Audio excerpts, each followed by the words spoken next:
you know, Ryan Kinel, I used to respect that guy. I used to think he gets it. He gets Zack. He gets the movement of movies. He gets Star Wars and the directors. He's got the same collection of Star Wars, the same as me. And I thought I should subscribe to him. And then, of course, he's associated now with Geeks and Gamers. And I'm not a really big fan of Geeks and Gamers, but I was a fan of Ryan Kinel. I honestly thought he had a good opinion. He had good taste, unlike Jeremy. But again, you know, we all like and we all dislike, you know, it's fine. And I believe at one point, Zack, they were told that Jeremy was there, and Jeremy talked to Zack and says, you know, I'm not a big fan of your films. And Zack says, well, that's fine, it's okay. I'm going to come on, you know, that's fine, I'll come on. You're doing a good thing for the charity, and I'll come on to your show. And then just before Zack comes on, he gets threatened by Warner Media. And we know this because there's one presenter on Geeks and Gamers, an ex-footballer, I believe. Right? I mentioned him in my last video. And he's sticking up because he's the one arranging the Geeks and Gamers charity. And he's on the phone and he can hear how stressed Zack is because he is getting threatened. Now, we all know the Zack Snyder movement knows the trouble that Zack was in, the backstabbing, the you know, Jeff Jones going behind his back, Joss Whedon coming in and ruining his film. Then we have billions of people around the world joining in the fight for this film to see it. And of course, Zack doesn't want to jeopardise anything to get this film out. So does he back away? So he's running back. Zack is running backwards and forwards, and he says, "Okay, you just need to take the Geeks and Gamers symbol off that. It's the media, it's Warner Medias that want me to do this." And they're like, I says, okay, we'll try and do it. And of course, again, Zack's getting threatened, and the guy that organised, he can actually see what a bad place Zack is in. And Zack's such a nice guy. Does he say no to the live stream? No, he tries to convince the studio that he still wants to do it.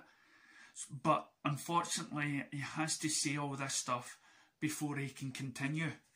And sometimes when you're nervous and you say the wrong things, and sometimes it's a mistake. So you've got to somehow put your feet into these other people's shoes. You know, you've got to see it from their point of view. It doesn't matter if somebody doesn't like me, I'll go over and I'll find out, you know, put myself over them and see me through their eyes. That's not what Ryan Kinel, is that his name, does or did in this subject. No, he supported the campaign, he supported the film, but he never really understood Zack Snyder. I've unsubscribed to him, but I just watched one of his live streams there, and he's just totally dissing Zack. Thankfully, we've got the ex-footballer, you know, that actually gets him. And he was loud and he was proud, and he explained the whole situation very well. And I'm glad there's still people out there like Film Junkie and whatnot that was there that actually got the whole incident. So yeah, Ryan, you talk about how, you know, you've lost a hero. Well, I've lost a hero in you.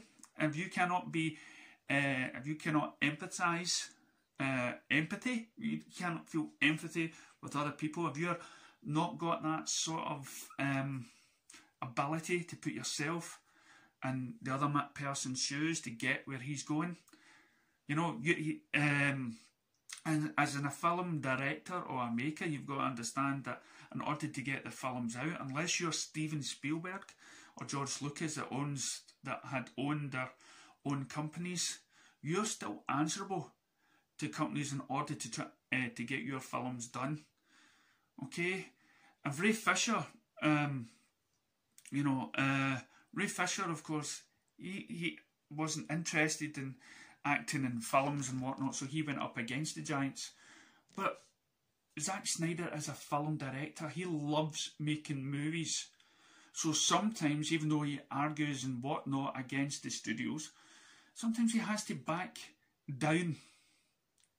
And I honestly think that Geeks and Gamers should be really honoured to have a director that was going through all this trauma before his major movie was released to still come on to the station. Again, you think Geeks and Gamers is famous to somebody like Zack? Not really.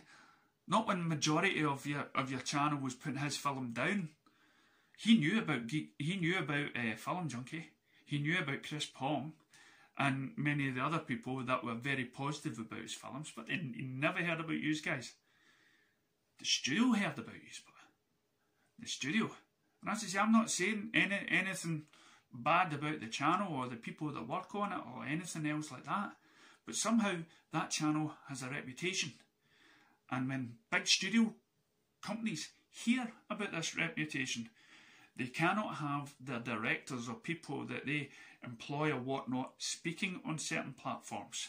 Otherwise, they do have the power to cancel any sort of deal that I've made.